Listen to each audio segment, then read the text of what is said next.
Welcome to Delhi. আমি দেবলীনা আবার হাজির হয়ে গেছি তোমাদের সামনে সম্পূর্ণ নতুন একটা ব্লগ নিয়ে দিল্লি থেকে।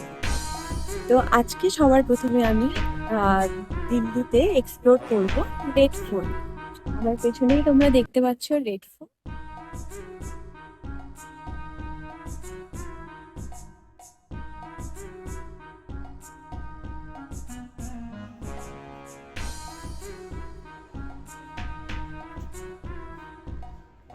ভেতরে যাওয়া যাক।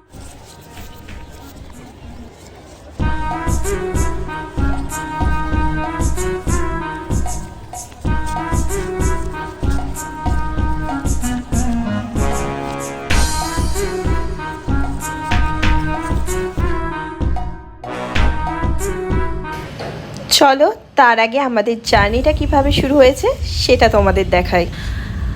8 তারিখ বিকেলবেলা 4:50 শিয়ালদা থেকে আমাদের ট্রেন ছিল রাজধানী এক্সপ্রেস। সারাদিন অফিস করে এসে তারপরে তাড়াহুড়া করে লাস্ট মিনিট প্যাকিং সারার পর এই এখন ওলা করে যাচ্ছি স্টেশনের পথে।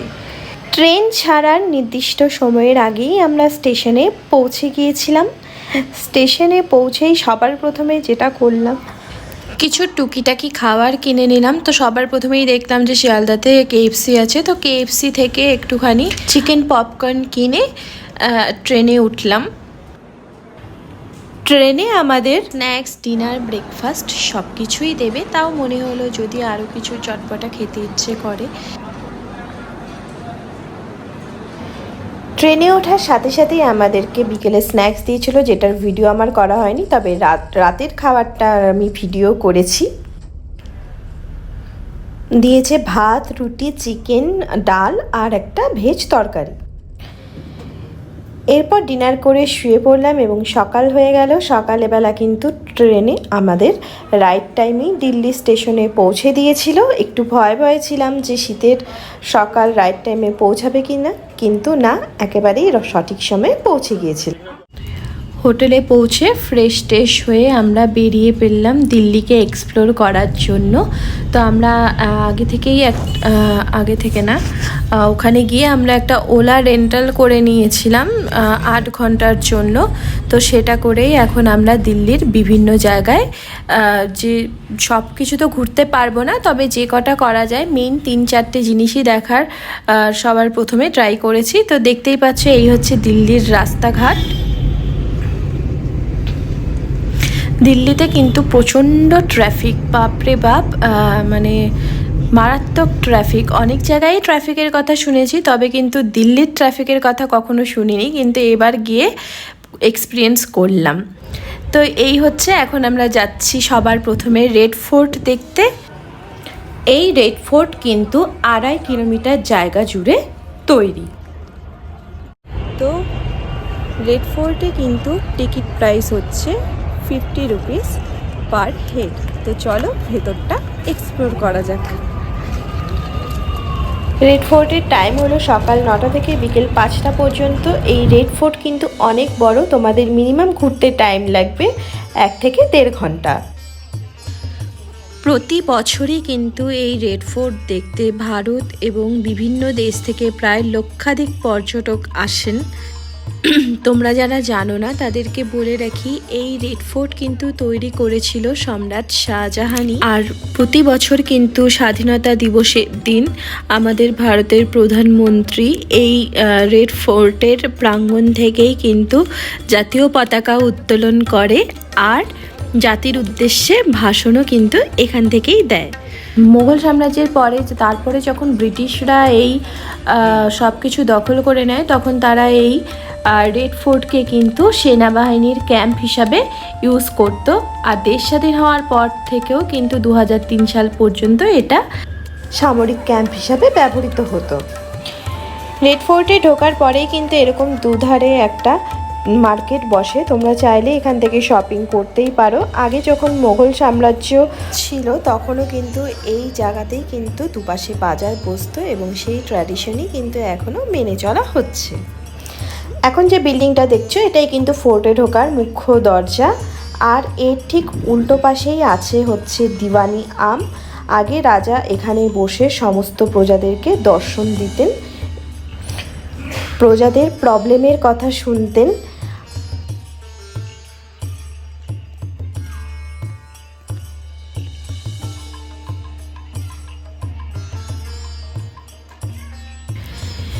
এই জায়গাটায় সব প্রজারা বসতেন, তাদের প্রবলেমের কথা রাজাকে বলতেন বা অনেক সময় রাজাকেও দেখতে আসতেন। আর ওই জায়গায় দূরে দেখো বাদিকে সাদা কালারের যে একটা উঁচু মতো জায়গা আছে, ওই জায়গাটাতে করে কিন্তু রাজা বসতেন। এইখানে কিন্তু যোধা আকবর মুভিরও শুটিং হয়েছিল, এইখানেই রাজা বসতেন। আর এছাড়াও আছে রেড ফোর্টে দিওয়ানি খাস, রংমহল, একটি মসজিদও রয়েছে। এই যে এখন যেটা দেখতে পাচ্ছ এটা হচ্ছে দিওয়ানি খাস, আর দিওয়ানি খাসের ঠিক পাশেই কিন্তু একটি মসজিদও আছে।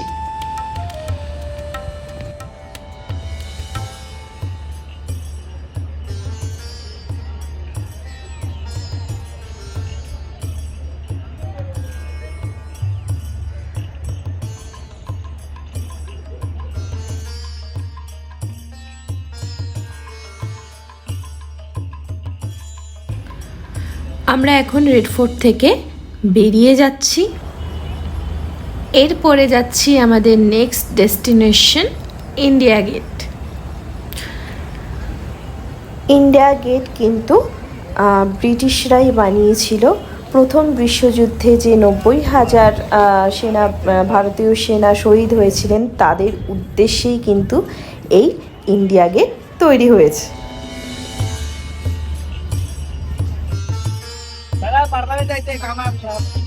এখন আমরা চলে এসেছি আমাদের সেকেন্ড ডেস্টিনেশন ইন্ডিয়া গেট। তো তোমরা দেখতেই পাচ্ছ আমরা ইন্ডিয়া গেটে এসেছি। আজকে আমরা হাফ ডে দুটা দিঘিতে আছি। এই হাফ ডের মধ্যে যতটা সম্ভব আমাদের যে কটা স্পট কভার করা যায় আমরা ঠিক সে কটাই করবো। তাহলে আমরা চলে এসেছি ইন্ডিয়া গেটে। চলো দেখাই।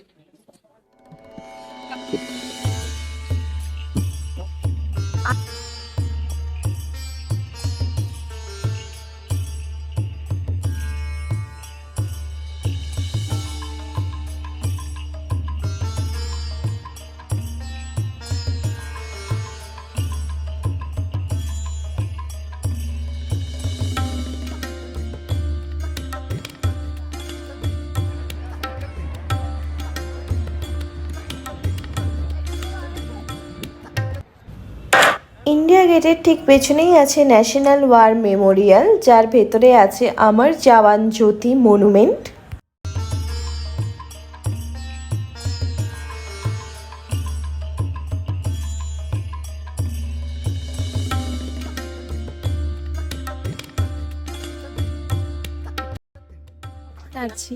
আমার পেছনে যে মনুমেন্টটি দেখা যাচ্ছে এই মনুমেন্টটির নাম হচ্ছে অমর জওয়ান জ্যোতি।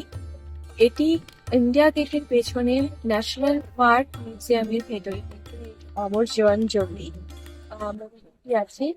ভারতীয় সশস্ত্র বাহিনীতে যত সৈনিক তাদের জীবন বলিদান দিয়েছে তাদের স্মৃতির উদ্দেশ্যেই কিন্তু অমর জওয়ান জ্যোতি বানানো হয়েছে।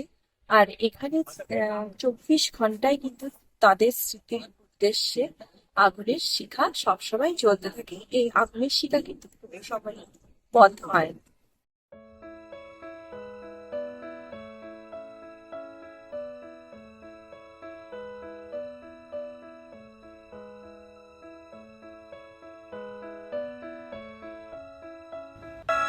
ভারত মাতার উদ্দেশ্যে যেসব সৈনিকরা নিজেদের জীবন বলিদান দিয়েছিল তাদের প্রত্যেকের নাম কিন্তু এখানে লেখা রয়েছে। প্রায় 90,000 সৈনিকের নাম এখানে।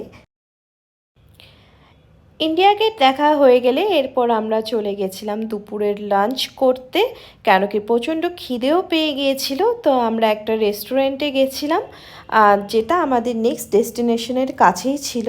তো আমরা নিয়েছিলাম দিল্লির ফেমাস বাটার চিকেন আর বাটার নান। রেস্টুরেন্টটা খুবই ভালো ছিল, খাবারের স্বাদও ছিল অতুলনীয়। খাওয়া শেষ হয়ে গেলে এরপরে আমরা চলে গেলাম আমাদের নেক্সট ডেস্টিনেশন কুতুব মিনার।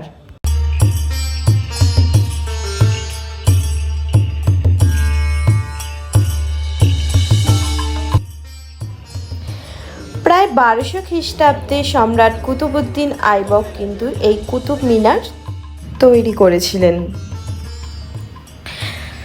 তখনকার দিনে কিন্তু সবচেয়ে বেশি ইট দিয়ে নির্মিত এটিই ছিল সবচেয়ে উচ্চতম মনুমেন্ট বা স্তম্ভ।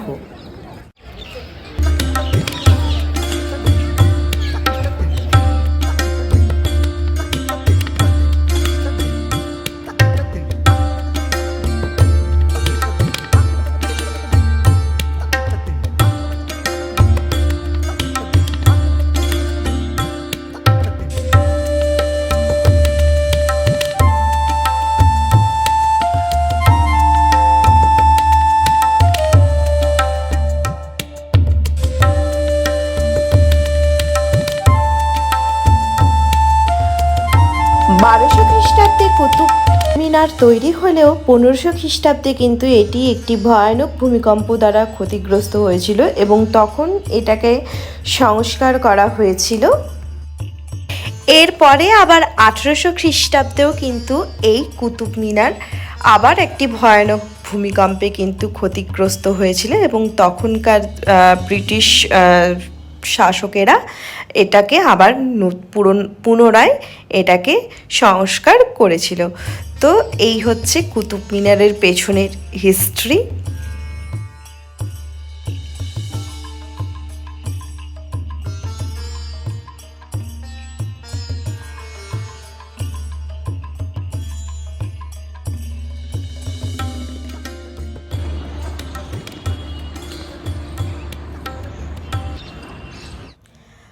আমরা যেহেতু দিল্লিতে একদিনই ছিলাম তাই আমরা এই 3টি জায়গায় এক্সপ্লোর করতে পেরেছি। এছাড়াও কিন্তু দিল্লিতে দেখার মতন আরও অনেক জায়গায় রয়েছে, হুমায়ুন টম্ব, জামা মসজিদ, লোটাস টেম্পল, অক্ষরধাম মন্দির, এগুলোও কিন্তু দেখার মতনই জিনিস, কিন্তু একদিনের ট্যুরে এর থেকে বেশি আর সম্ভব হয়নি। নেক্সট টাইম দিল্লি আসলে অবশ্যই বাকিগুলো দেখে নেওয়ার চেষ্টা করব। তো আমার ব্লগটা যদি তোমাদের কাছে ভালো লেগে থাকে তাহলে অবশ্যই লাইক, শেয়ার এবং সাবস্ক্রাইব করে দিও। আবার দেখা হচ্ছে অন্য কোনো জায়গায়।